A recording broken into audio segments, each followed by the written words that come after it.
धर्म ध्यान पूजादि जतनम्।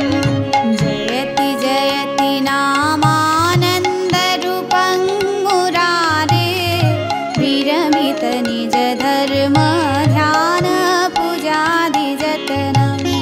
कथमपि शक्तिदातं मुक्तिदं प्राणिनं जत्, परममृतमेकं जीवनं भूषणं मे। जयति जयति नामानंद रूपं मुरारे, विरमित निज धर्म ध्यान पूजादि जतनम्। विरमित निज धर्म ध्यान पूजादि जतनम्।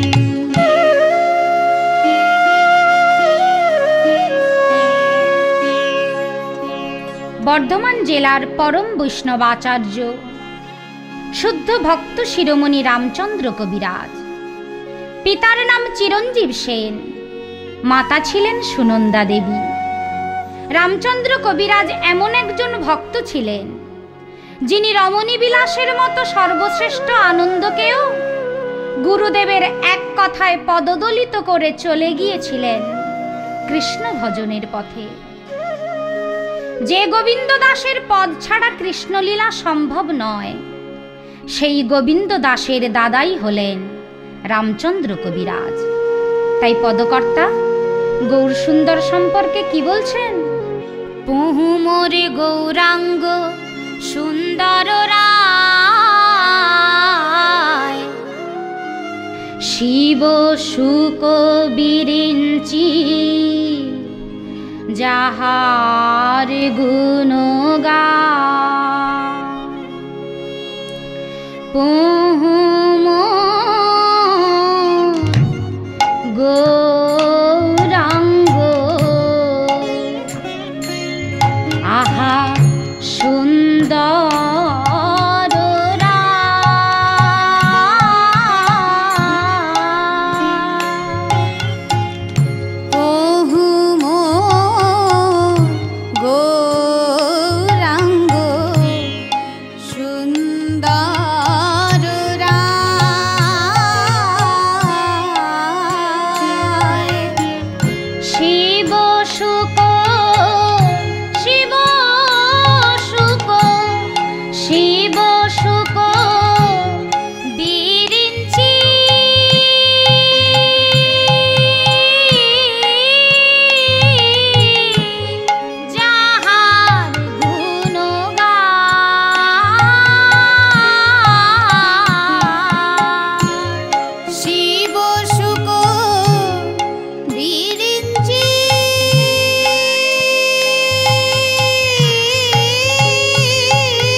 পহু মোর গৌরাঙ্গ সুন্দর রায়। পহু কথার অর্থ প্রভু।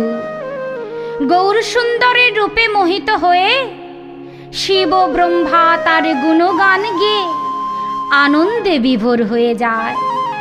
শুধু কি তাই, স্বয়ং লক্ষ্মী ঠাকুরানীর কি অবস্থা? কমলা যাহারে ভাবে সদাই আকুলি, কমলা যাহারে ভাবে সদাই আকুলি, সোপন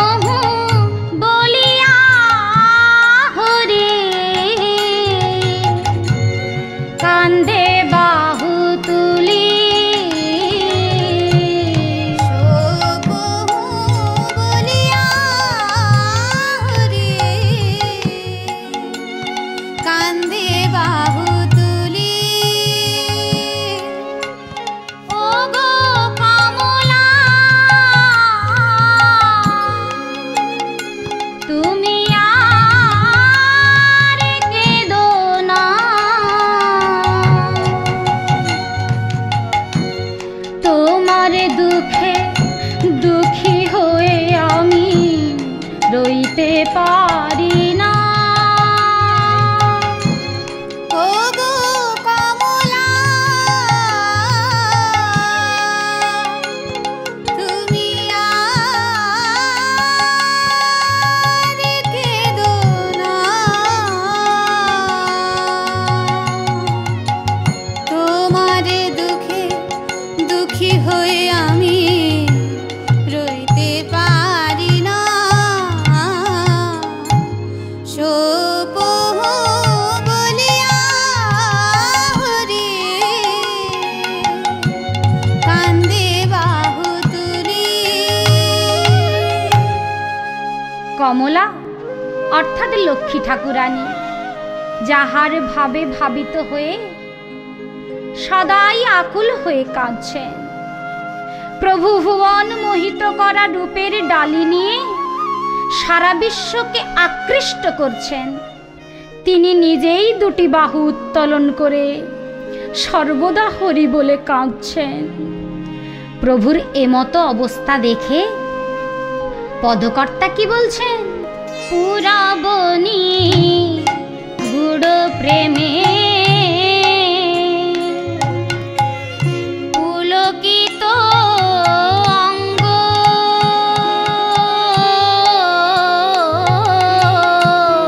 পুরাবনি গুড় প্রেমে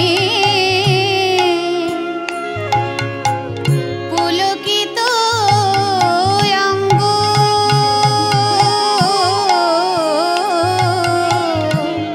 রামচন্দ্র কহে কে না বুঝে ও নারঙ্গ। রামচন্দ্র কহে কে না বুঝে ও নারঙ্গ। কে না বুঝে গো, কে না বুঝে গো, কে না বুঝে গো, কে না বুঝে গো, পুরাবের ভাবের কথা কে না বুঝে গো, পুরাবের ভাবের কথা কে না বুঝে গো, পুরাবের ভাবের কথা কে না বুঝে গো, পুরাবের ভাবের কথা কে না বুঝে গো। রামচন্দ্র কাহে কে না বুঝে ও নারঙ্গ। গৌরাঙ্গ মহাপ্রভু রাধাকৃষ্ণের মিলিত রূপ। তিনি রাধা ভাবে ভাবিত হয়ে হরি বলে কেঁদে লুটিয়ে পড়ছেন। এই যে এত সুন্দর পদ, এই পদটি রামচন্দ্র কবিরাজের লেখা পদ। আজ এই বৈষ্ণব আচার্য রামচন্দ্র কবিরাজের জীবন কথা আমরা আস্বাদন করব। দামোদর পণ্ডিতের কন্যা সুনন্দা দেবীর বিবাহ হলো মুর্শিদাবাদের ছেলে চিরঞ্জীব সেনের সঙ্গে। চিরঞ্জীব সেন ছেলেটি ভালো ছিল, কিন্তু সুনন্দার শ্বশুর বাড়ির লোকজন ও আত্মীয় স্বজন খুব ভালো ছিল না। চিরঞ্জীব সেন সুনন্দাকে বিয়ে করে বাড়ি নিয়ে গেলেন। কিছুদিন বাদে তাদের একটি ফুটফুটে পুত্র সন্তানের জন্ম হলো।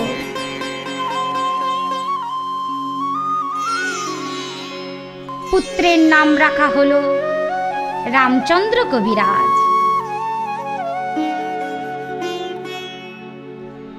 বুধুরি গ্রামেতে বৈশী সেই চিরঞ্জীব, বুধুরি গ্রামেতে বৈশী সেই চিরঞ্জীব, তার সঙ্গে সুনন্দা দেবী যেন দুর্গা শিব। তার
দেখে বললেন, এ ছেলে শুধু পণ্ডিত হবে না, বড় ভক্ত হবে। তা শুনে পিতামাতার মন আনন্দে ভরে উঠল। 2 বৎসর বয়স যখন রামচন্দ্রের, সুনন্দা দেবী পুনরায় গর্ভবতী হলেন। কিন্তু দুঃখের কপাল, হঠাৎ চিরঞ্জীব সেন অকালে পরলোক গমন করলেন। ও গো স্বামী গো, ওহে ভগবান, সারা জীবন তোমারে পুজো করে চেয়েছিলাম শিবের মতো বর। কপাল আমার ভালো ছিল, বিধাতা মিলিয়েছিল শিবের মতো বর। কিন্তু হায়, অকালে স্বামী আমায় ছেড়ে চলে গেল। বড় একা হয়ে গেলেন সুনন্দা দেবী।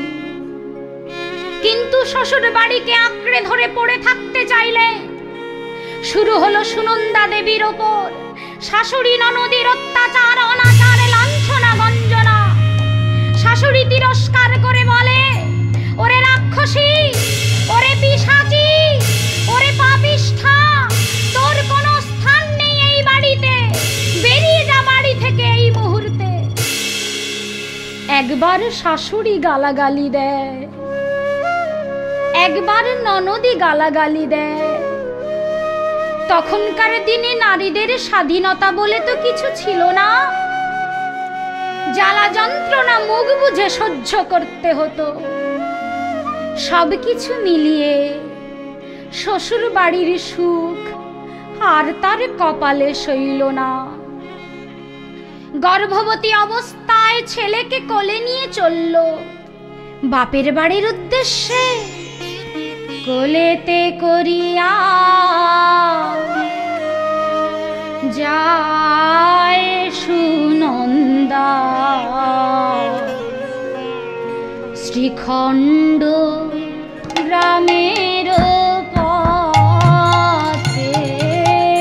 কোলেতে করিয়া যায় সুনন্দা, শ্রীখণ্ড গ্রামের পথে। বড় অভাগিনী রামচন্দ্র রে, তুই তো বাচ্চা ছেলে আমার কোলে রয়েছিস, তুই কি বুঝবি আমার মনের ব্যথা? তুই তো বাবাকে ভালো করে বুঝতেই পারলি না, আর তোর বাবা তোকে ছেড়ে চলে গেল। আবার যে গর্ভে আসছে তাকে নিয়ে চলে যাচ্ছি বাপের বাড়ি, আর জীবনে হয়তো শ্বশুর বাড়ি ফিরে আসতে পারবো না। বড় অভাগিনী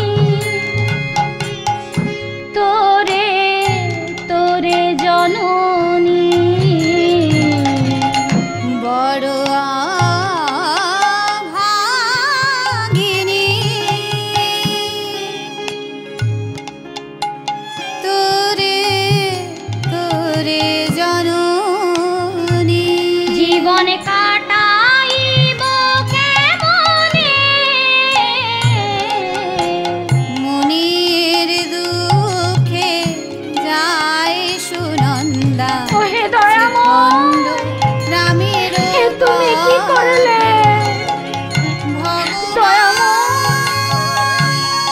তোমার খেলা যে কবে কোন দিকে মোড় নেবে কে বা জানে বলো প্রভু।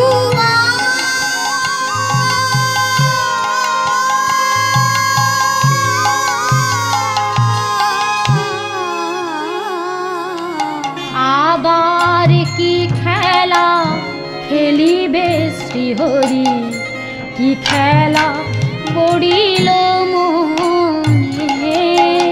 আবার কি খেলা খেলিবে শ্রীহরি, কি খেলা পড়িল মনে। লীলাময় তুমি, বড় ব্যথা।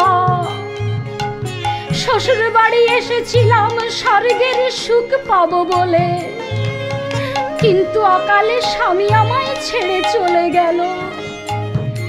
এখন এই ছেলেকে যদি মানুষ করতে পারি, তবেই আমি জীবনে প্রমাণ করতে পারবো আমার স্বামীর ভালোবাসা সত্য। এখন আমার সুখ লক্ষ্য নয়, শুধু আমার একটাই লক্ষ্য, আমার ছেলে যেন মানুষ হয়। লীলাময় তুমি ওগো শ্রী হরি, লীলাময় তুমি ওগো শ্রী হরি। তোমার খেলা বুঝিব কেমনে, আবার কি খেলা খেলিবে শ্রী হরি, কি খেলা করিল মনে। ভগবান দয়াময়, ভগবান কৃপাময়, ভগবান দয়াময়, ভগবান কৃপাময়। কে এসেছিস? মা এসেছি। ওগো পিতা গো, এ তুই কি রূপে আমার সামনে দাঁড়ালি মা? ওগো পিতা, আমি তো কোনোদিনই ভাবিনি এই বুড়ো বাপ বেঁচে থাকতে তোকে এই রূপে দেখতে হবে। দে, আমার দাদু ভাইকে কোলে দে। আমার বয়স হয়েছে বটে, কিন্তু মরে তো যায়নি। সুনন্দার পরবর্তী সন্তানের জন্ম হলো শ্রীখণ্ডে। দামোদর পণ্ডিত আদর করে নাম রাখলেন গোবিন্দ। জন্মের কিছুদিন পর এমন কান্না জুড়ে দিল, কান্না কিছুতেই থামছে না, মরে যাওয়ার উপক্রম। তখন দামোদর পণ্ডিত কালী মায়ের পুজো করছিলেন। সুনন্দা দেবী বাবার কাছে গিয়ে বললেন, বাবা, তোমার মতো কবিরাজ থাকতে আমার ছেলেটা মরে যাবে। দামোদর পণ্ডিত কোনো কথা না বলে ইঙ্গিতে বুঝিয়ে দিলেন কালী মায়ের যন্ত্রধৌত জল খাওয়াতে। কিন্তু সুনন্দা বুঝতে না পেরে কালী মায়ের পিড়ি ধৌত জল খাইয়ে দিল গোবিন্দকে। কপাল ভালো ছিল, পিড়ি ধৌত জল খেয়ে গোবিন্দ দাসের রোগ দূরীভূত হলো এবং কান্না থেমে গেল। দামোদর পণ্ডিত বললেন, এই নাতি আমার কালী ভক্ত হবে। মা কালীর কৃপায় যখন ছোট নাতি রক্ষা পেয়েছে, ওকে আমি কালী পুজো শিখিয়ে যাব। আমার সাহিত্য চর্চার গুণ বড় নাতিকে দেব, আর মা কালীর উপাসনা তত্ত্ব ছোট নাতিকে দেব। বড় হতেই গোবিন্দকে বলল, একদিকে সাহিত্য চর্চা আর একদিকে মা কালীর পুজো কোনোদিনও ছাড়বি না। নে, মায়ের দিকে তাকা, আমার সঙ্গে বল।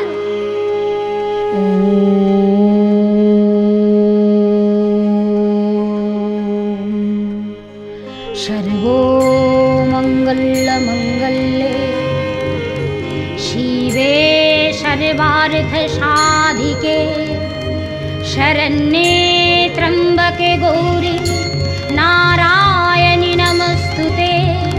সৃষ্টি স্থিতি বিনাশানং শক্তিভূতে সনাতনি গুণোত্রায়ে গুণময়ে নারায়ণি নমস্তুতে।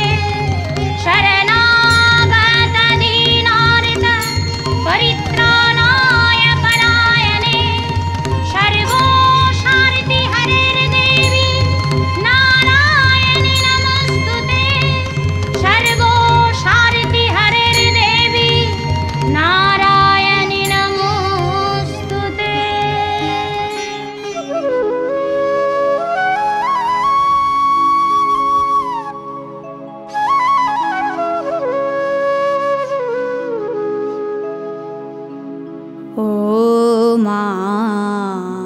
जननी करुणामयी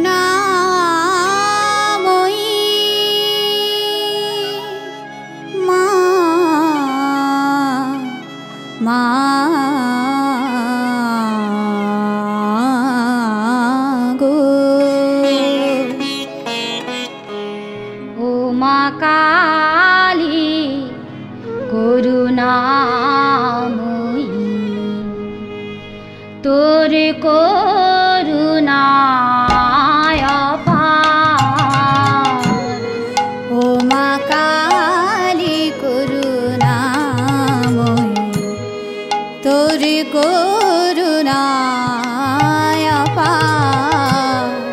ও মা কালী করুণাময়ী তোর করুণায় অপার। ও মা কালী করুণাময়ী তোর করুণায় অপার।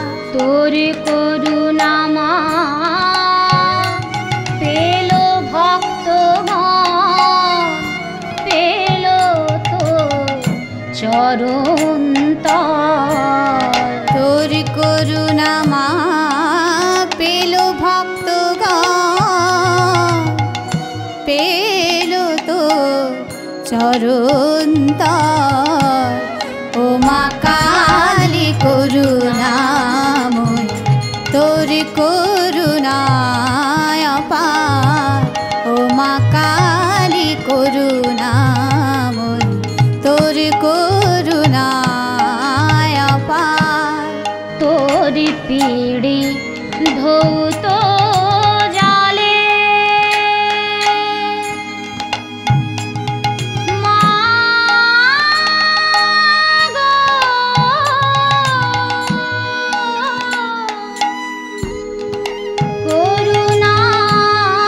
করুণাময়ী তুমি করুণা করো। তোর পিড়ি ধৌত জালে ভক্তের ব্যাধি গেল দূরে। তোর পিড়ি ধৌত জালে ভক্তের ব্যাধি গেল দূরে। সে ভক্ত তোর আশিস পেয়ে কালী কালী নাম করে রে। সে ভক্ত তোর আশিস পেয়ে কালী কালী নাম করে রে। ও মা কালী করুণাময়ী তোর করুণায় অপার। ও মা কালী করুণাময়ী তোর করুণায় অপার। ও মা কালী করুণাময়ী তোর করুণায় অপার। ও মা কালী করুণাময়ী তোর করুণায় অপার।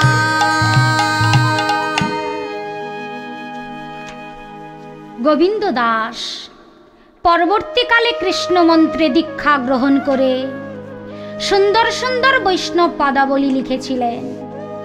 রামচন্দ্রের বিদ্যা বুদ্ধি পাণ্ডিত্যের খবর সারা শ্রীখণ্ড অঞ্চলে ছড়িয়ে গেল। নাতি বড় হয়েছে দেখে দামোদর পণ্ডিত মনে মনে ভাবলেন, আমি নাদ বউয়ের মুখ দেখেই শান্তি পাব। যেমনি ভাবনা তেমনি কাজ। তাই তিনি মুর্শিদাবাদের মেয়েকে পছন্দ করলেন। যেমনি রূপবতী তেমনি গুণবতী, একসাথে দুই গুণ সম্পন্না রত্নমালার সঙ্গে রামচন্দ্রের বিবাহের আয়োজন করলেন।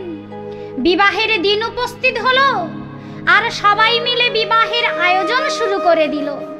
পাড়ার মেয়েরা জল সাধন করতে যাবে, তাই একে অপরকে ডেকে বলছে, ওরে আয় আয় আয়, জল আনতে যেতে হবে, তাড়াতাড়ি আয়। জলের ঘাটে চললো কমলা, আমরা জলে যাই। জলের ঘাটে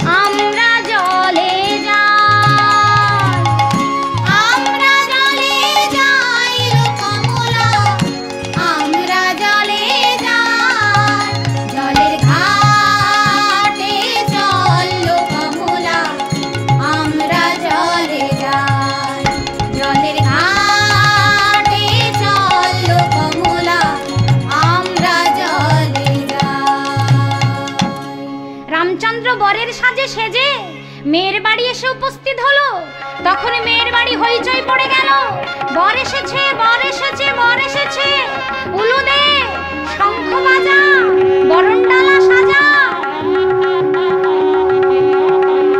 তোরা শঙ্খ বাজানা, সবাই মিলে উলু দে না, রত্নমালার বিয়ে।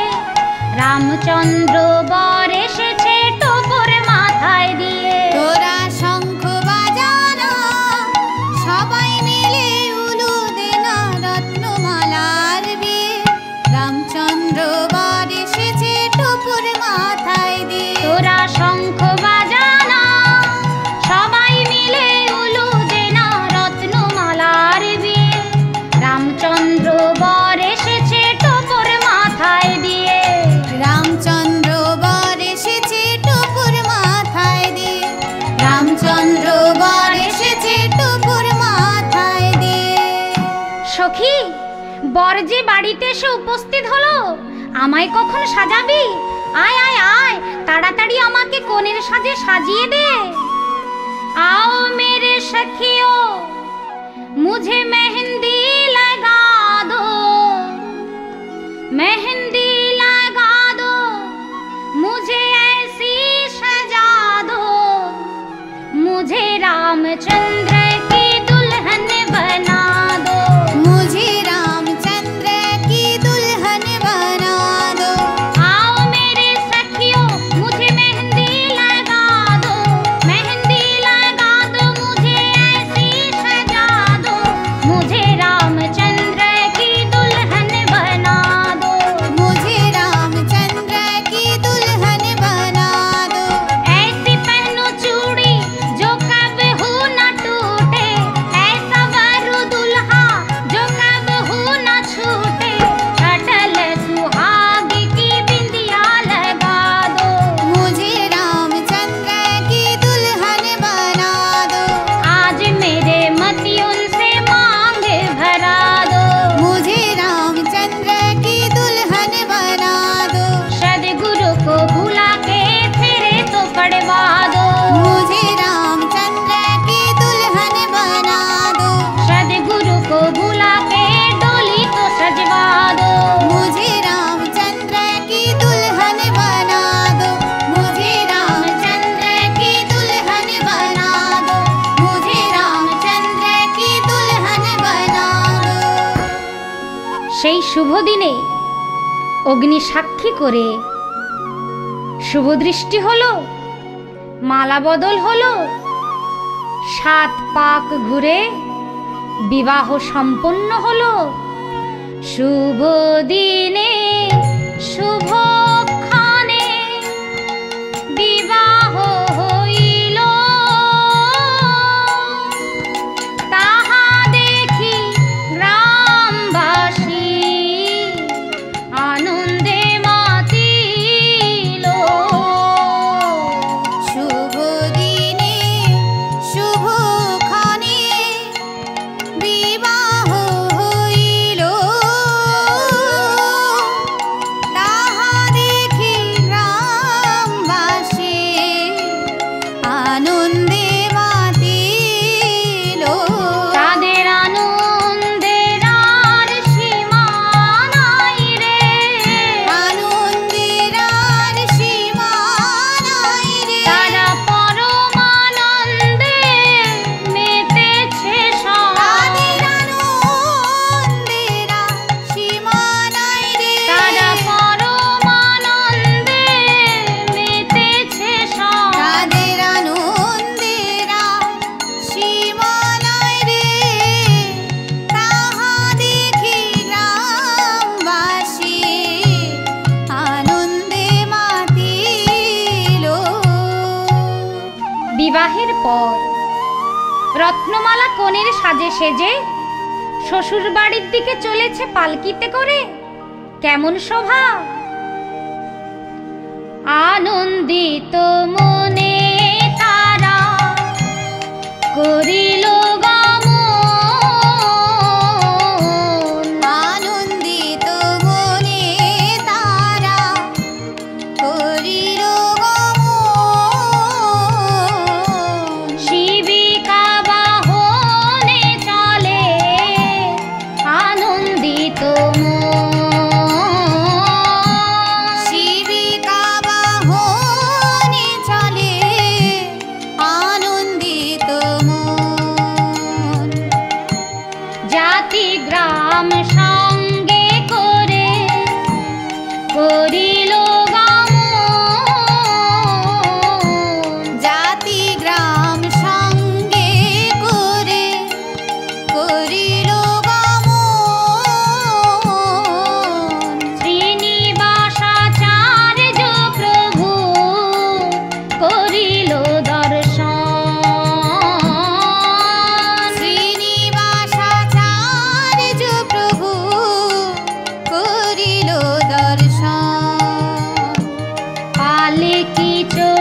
শ্রীনিবাস আচার্যকে বলা হয় মহাপ্রভুর দ্বিতীয় অবতার।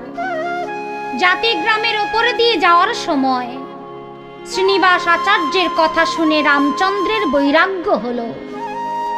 আমার তো জন্ম হয়েছে ভগবানের সেবা করার জন্য, কিন্তু আমি কেমন করে ভুল পথে পা বাড়িয়েছি। আমি তো একসঙ্গে দুই নৌকায় পা দিয়ে চলতে পারবো না।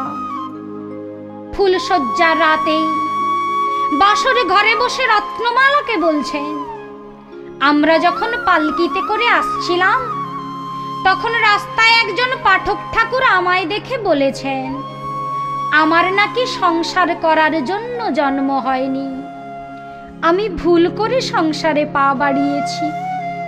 আমার জন্ম হয়েছে ভগবানের সেবার জন্য। এবার বলো, আমি অগ্নি সাক্ষী করে তোমায় বিবাহ করে নিয়ে এসেছি রত্নমালা। আমি তো তোমার প্রতি অন্যায় অবিচার করতে পারি না। জীবনের চরম মুহূর্তে দাঁড়িয়ে আমাকে সিদ্ধান্ত নিতে হবে। আমার একটাই মন, আমি কৃষ্ণকে দেব না সংসারকে দেব? বলো, কোন দিকে যাওয়া উচিত? রত্নমালা স্বামীর চরণ ধরে বলল, ওগো স্বামী, আমাদের হিন্দু ধর্মে স্ত্রীকে বলা হয় সহধর্মিণী। স্বামী, আপনি যে ধর্মকে শ্রেষ্ঠ বলে মনে করবেন সেই ধর্মেই আমি সহযোগিতা করব। ওগো রত্নমালা, সাধুর বিচার যে শ্রেষ্ঠ বিচার। আমার দেহ যদি কৃষ্ণ সেবার জন্য হয়ে থাকে, তাহলে আমি সাধুর চরণ সান্নিধ্যে গিয়ে কৃষ্ণ সেবা করতে চাই। আমায় অনুমতি দাও।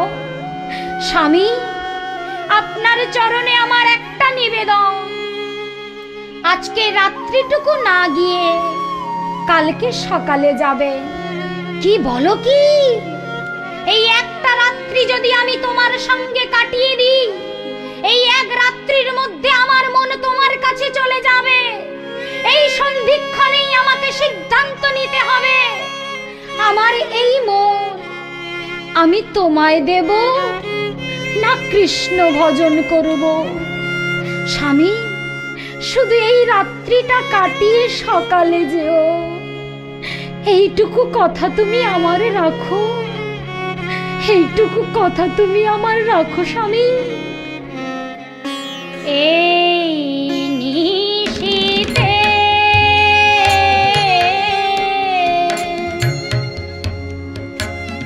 বন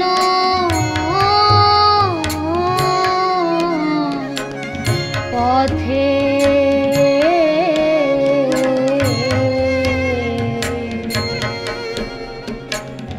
যেতে তোমার দেব না, না না, যেতে তোমার দেব না।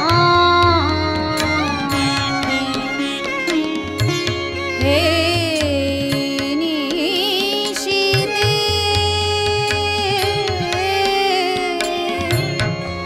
স্বামী, আপনার মন চাই না।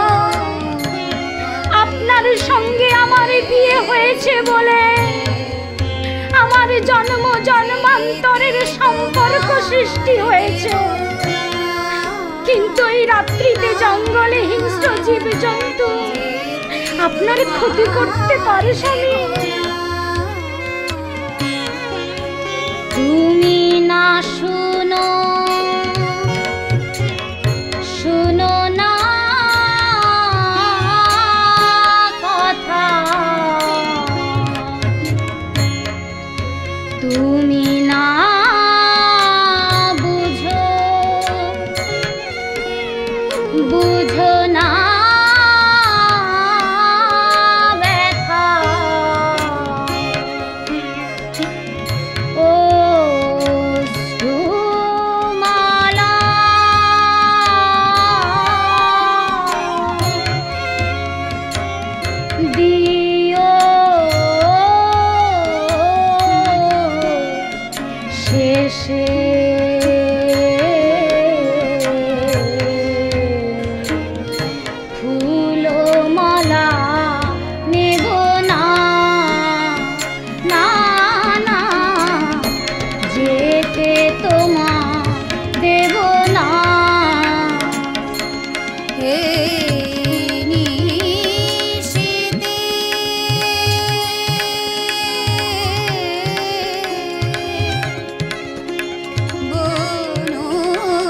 স্বামী, আপনি ওই গুরুর চরণ সান্নিধ্যে গিয়ে কৃষ্ণ সেবা করবে, আর আমি ঘরে বসে আপনার চিন্তা করতে করতে সারা জীবন কাটিয়ে দেব।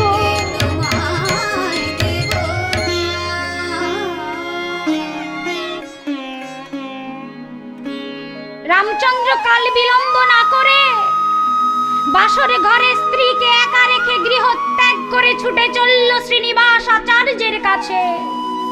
গুরুদেব,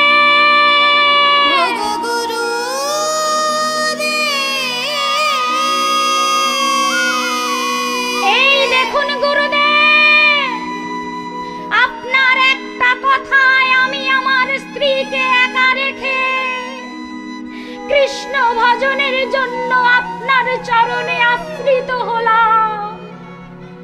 আপনি বলুন গুরুদেব, কেমন করে কৃষ্ণ ভজন করব, কেমন করে আমি কৃষ্ণ সেবা করব?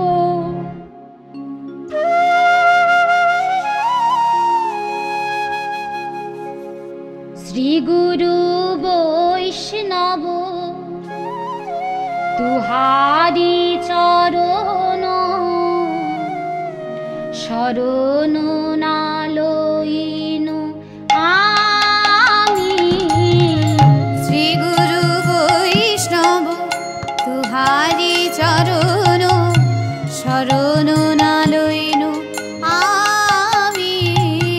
বিষয় বিষম বিষ ভালো বলি খাইছু হইয়া প্রাণী। বিষয় বিষম বিষ ভালো বলি খাইছু হইয়া প্রাণী।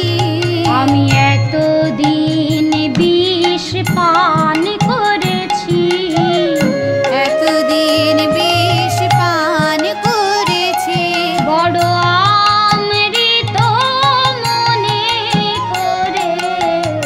এতদিন বিষ পান করেছি, বড় অমৃত মনে করে।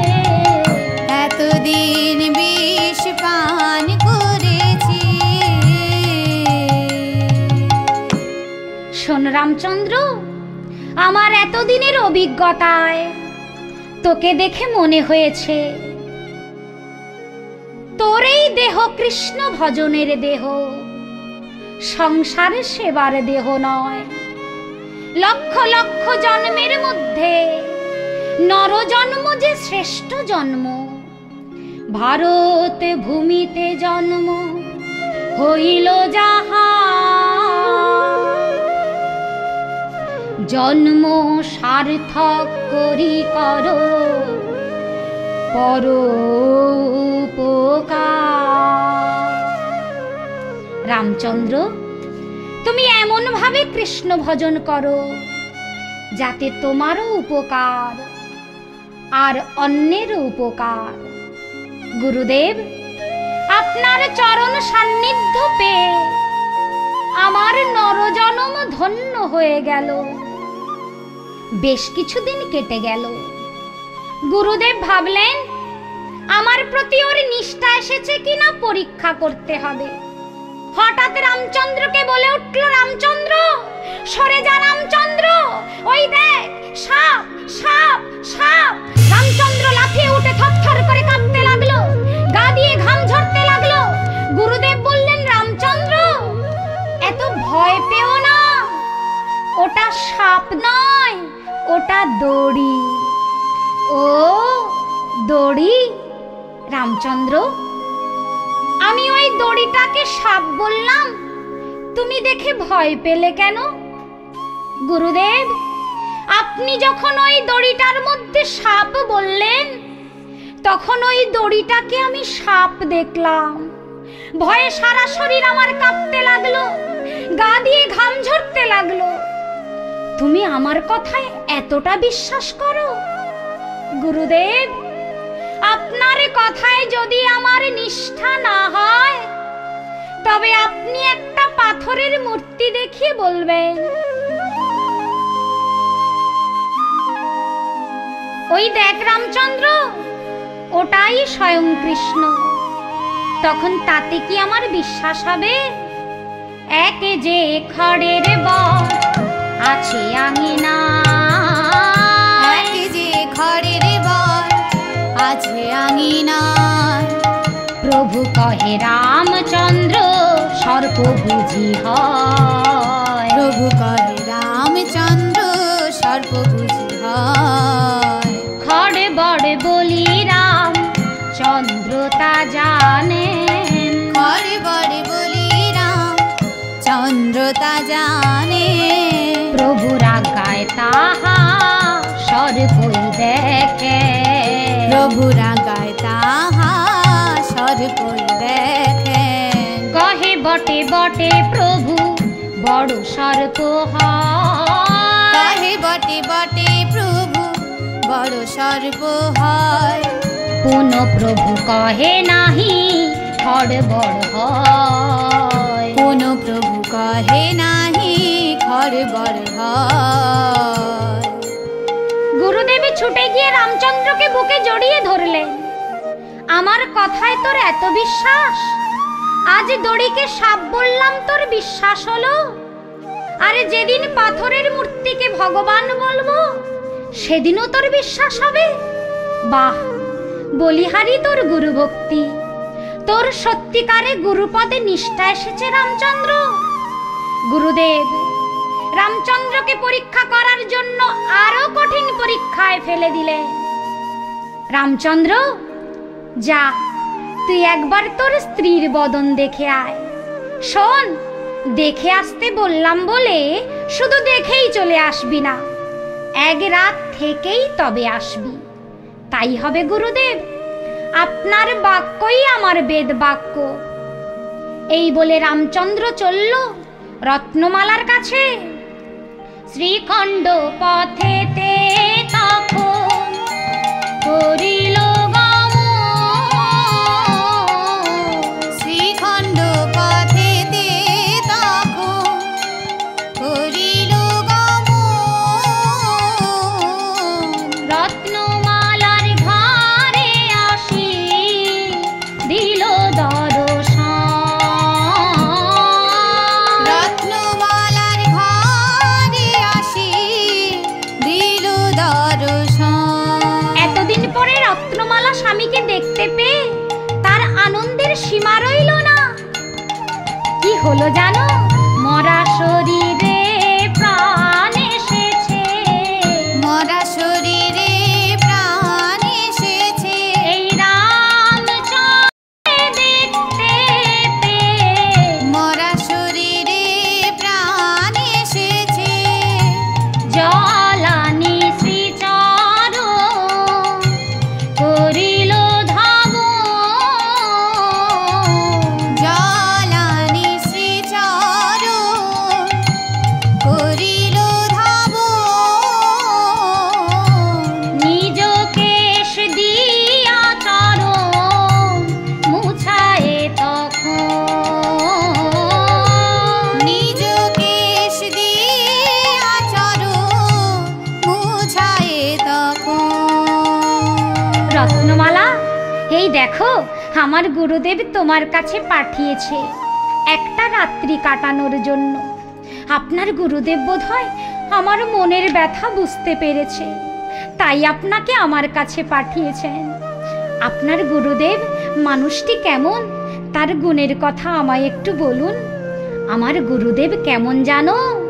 প্রভু মোর শ্রীনিবাস পুরাইলা মনের আশ, তুয়া পদে কি বলিব আর হে, তুয়া পদে কি বলিব আর হে। আছিল বিষয় কি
গুরুদেবের কথা বলতে বলতে রাত্রি প্রভাত হয়ে গেল। রামচন্দ্র বলল, রত্নমালা, এবার আমি আসি। সঙ্গে সঙ্গে স্বামীর চরণ জড়িয়ে ধরে বলে উঠল, ওগো স্বামী, আমায় একটি সন্তান দিয়ে যাও। রত্নমালা, আমার গুরুদেবের যে আজ্ঞা নেই। আমার গুরুদেব যদি বলতো সন্তান দিয়ে এসো, তবেই আমি দিতে পারতাম। আমার মন প্রাণ সব গুরু আশ্রিত। তবে শোনো, মা বাবা হারানো ছোট ভাই গোবিন্দকে তুমি সন্তান জ্ঞানেই প্রতিপালন করো। ফিরে এলো গুরুদেবের কাছে। রামচন্দ্র, তুমি এসেছো, তবে আমার স্নানের জল এনে দাও। সঙ্গে সঙ্গে রামচন্দ্র কলসি নিয়ে জল আনতে যাবে। এমন সময় শ্রীনিবাস আচার্যের শিক্ষা শিষ্য নরোত্তম এসে বলল, তুই সারা রাত্রি স্ত্রীর সঙ্গে কাটিয়ে এসেছিস, তোর গায়ে সিন্দুরের দাগ লেগে রয়েছে, আর তুই স্নান না করে গুরুদেবের জন্য জল আনতে যাচ্ছিস? ওরে পাপিষ্ঠ, ওরে নরাধম! এই বলে ঝাঁটার বাড়ি মারতে লাগলো। ঝাঁটার বাড়ি মারতে মারতে হাত থেকে কলসি ছাড়িয়ে নিয়ে নরোত্তম নিজেই গেল জল আনতে। গুরুদেবকে স্নান করানোর জন্য যেই গায়ের ওড়নাটা সরাতে গেছে, দেখে গুরুদেবের সারা গায়ে ঝাঁটার দাগ। এ কি গুরুদেব, আপনার গায়ে ঝাঁটার দাগ এলো কেমন করে? কে এমন পাপিষ্ঠ আপনার গায়ে ঝাঁটার বাড়ি মেরেছে? কেন নরোত্তম, তুমিই তো আমায় মেরেছ। না গুরুদেব, আমি আপনাকে মারতে যাব কেন? ওই রামচন্দ্র অন্যায় করেছে, তাই তাকে আমি শাস্তি দিয়েছি। ওরে নরোত্তম, তোরা যে দুজনেই আমার শিষ্য, শিষ্যের সমস্ত আঘাত যে আমার গায়ে এসে লাগে। গুরুদেব, আমায় ক্ষমা করুন গুরুদেব। আমি না জেনে না বুঝে আপনার অঙ্গে আঘাত করেছি গুরুদেব, আপনি আমায় ক্ষমা করুন। আমি যে শাস্ত্রে শুনেছি, কৃষ্ণ রুষ্ট হলে গুরু রাখিবারে পারে, গুরু রুষ্ট হলে কৃষ্ণ রাখিবারে না রে। গুরুদেব, আপনি আমায় ক্ষমা করুন গুরুদেব। আপনার এত কাছে থাকা সত্ত্বেও আপনাকে আমি চিনতে পারলাম না। দয়াল গুরুকে তোমার চিনিতে পারে,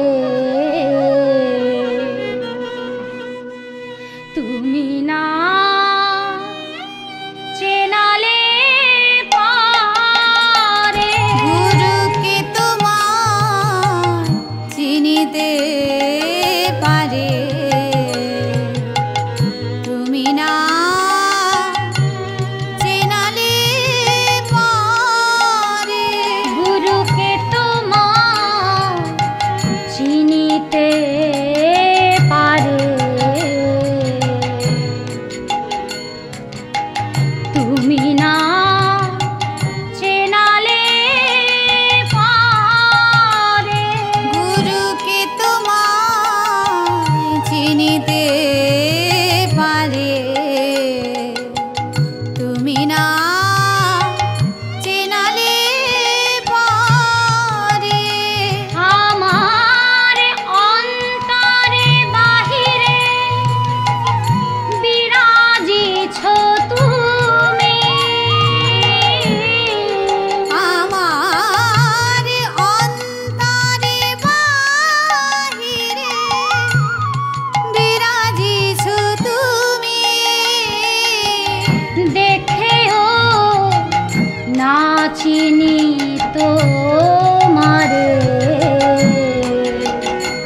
ওরে নরোত্তম, তুই বোধহয় জানিস না, রামচন্দ্র আমার এক কথায় ওর সুন্দরী স্ত্রীকে বাসর সজ্জা থেকে পরিত্যাগ করে চলে এসেছে আমার কাছে।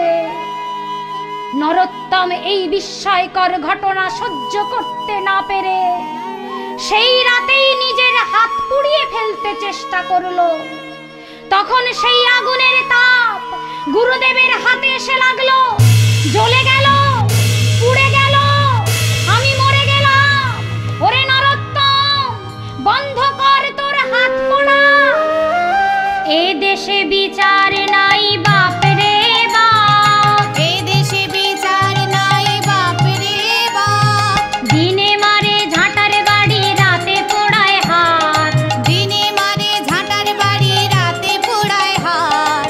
দিনে মারে ঝাঁটার বাড়ি, রাতে পোড়ায় হাত। দিনে মারে ঝাঁটার বাড়ি, রাতে পোড়ায় হাত। বেশ কিছুদিন কেটে গেল। হঠাৎ একদিন শ্রীনিবাস আচার্য ধ্যানস্থ হলেন। 7 দিন কেটে গেল, ধ্যান আর ভঙ্গ হয় না। সবাই দুশ্চিন্তা করতে লাগলো, বোধহয় উনি পরলোক গমন করেছেন। কিন্তু রামচন্দ্র ভাবলেন, গুরুদেব বোধহয় ধ্যানস্থ হয়েছে। 7 দিন রাত্রি ধ্যান ভঙ্গ না হইলা, সবে কাহে প্রভু বুঝি লীলা সাম্বরীলা। রামচন্দ্র বস্ত্র আবৃত করিয়া ধ্যানস্থ হলেন, আর দেখলেন প্রভু যমুনার জলে রাধারানীর কুণ্ডল খুঁজছেন। তখন একসাথে দুজনায় সখী রূপে খুঁজতে খুঁজতে পদ্মপত্রের তলে কুণ্ডল খুঁজে পেলেন, আর দুজনায় কোলাকুলি করতে লাগলেন। 2 সখী কোলাকুলি পাইয়া আনন্দে, 2 সখী কোলাকুলি পাইয়া আনন্দে। পরাই লাগিয়া শ্রীমতীর গণ্ড চন্দ্রে, পরাই লাগিয়া শ্রীমতীর গণ্ড চন্দ্রে। প্রসন্ন হইয়া প্যারি তাম্বুল চর্বিত, প্রসন্ন হইয়া প্যারি তাম্বুল চর্বিত। দোহ হস্তে দিলেন হইয়া আনন্দিত, দোহ হস্তে দিলেন হইয়া আনন্দিত। রাধারানী প্রসন্ন হয়ে প্রসাদ হিসেবে চিবানো পান 2 জনার হাতে দিলেন। সেই প্রসাদ তারা সেবা করলেন। ধ্যান ভঙ্গ হলে সমস্ত ভক্তবৃন্দ হাতের মধ্যে পানের পিকের দাগ দেখে চমকে উঠলেন। ত্রিজগতে পরমধু লাভ যে অমৃত, যে অমৃত লাগিয়া ব্রহ্মা আদি ধরে ব্রত, ব্রহ্মা আদি ধরে ব্রত।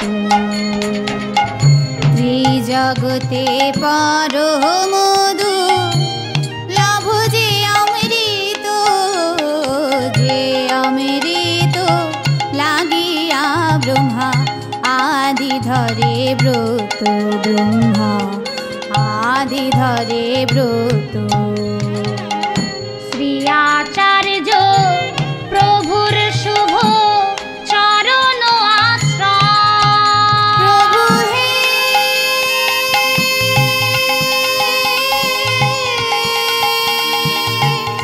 প্রভু হে।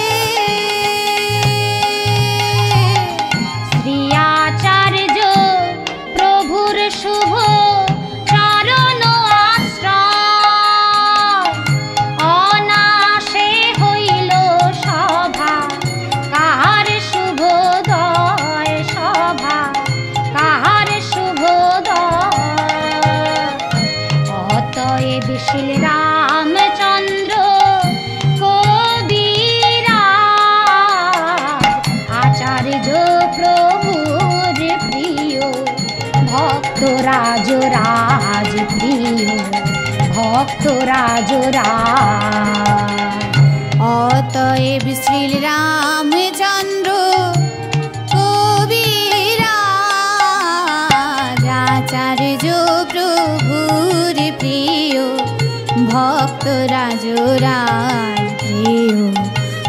ভক্তরা জোড়া। প্রত্যেক দিন গঙ্গা স্নান করতে যান রামচন্দ্র কবিরাজ। ব্রাহ্মণ পণ্ডিতরা গঙ্গার তটে শিব পূজা করেন। রামচন্দ্র কবিরাজ স্নান করে চলে যান দেখে ব্রাহ্মণরা রেগে বললেন, কবিরাজে তাহারা কহেন ক্রোধ মনে, পূজা করো শিব পূজা নাহি করো কেনে। কবিরাজে তাহারা কহেন ক্রোধ মনে, পূজা করো শিব পূজা নাহি করো কেনে।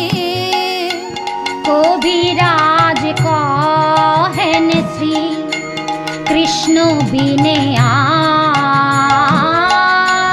কবিরাজ কহেন শ্রী কৃষ্ণ বিনে আর। কাহারে না পুজিয়ে হয় সদাচার। কাহারে না পুজিয়ে হয় সদাচার। রামচন্দ্র কবিরাজ শ্রীনিবাস আচার্যের শিষ্যত্ব গ্রহণ করে রাধা গোবিন্দের কৃপা পেয়েছিলেন। তিনি ধ্যানের মধ্যে বেশি ডুবে থাকতেন, মাঝে মাঝে দু একটি পদ লিখতেন, তার বেশি পদ পাওয়া যায় না। তিনি বাল্যলীলার একটি পদ লিখেছেন, আঙিনা মে নাচত নন্দ দুলাল, আঙিনা মে নাচত নন্দ দুলাল। চৌদিকে ব্রজবধূ নাচত গাवत बोलत थोई थोई ताल। চৌদিকে ব্রজবধূ নাচত গাওয়াত बोलत थई थई ताल। धरणी आनंदित अंग विराजित सुंदर बाल गोपाल। रामचंद्र के प्रभु अखिल कला गुरु भक्त जनक प्रतिपाल। आंगीना में नाचत नंद दुलाल। आंगीना में नाचत, आंगीना में नाचत, आंगीना में नाचत नंद दुलाल। राधा कृष्ण प्राण मोर जुगल किशोर, राधा कृष्ण प्राण मोर जुगल किशोर।